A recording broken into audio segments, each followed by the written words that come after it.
धुळ्यातील पिंपळनेर सटाणा महामार्गावर कारचा थरार मंगळवारी रात्री 9 वाजेच्या सुमारास पाहायला मिळाला।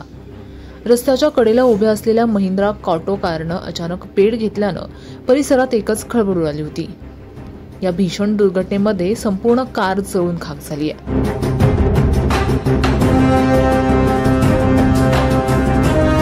कारला आग नेमकी कशामुळे लागली याचं कारण अद्यापही अस्पष्ट आहे।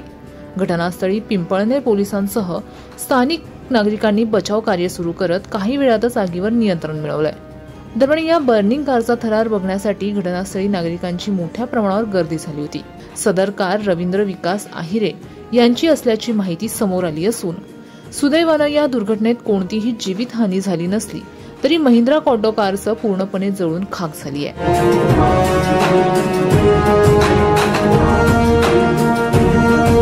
साकिब सय्यद, माझा महाराष्ट्र न्यूज, पिंपळनेर।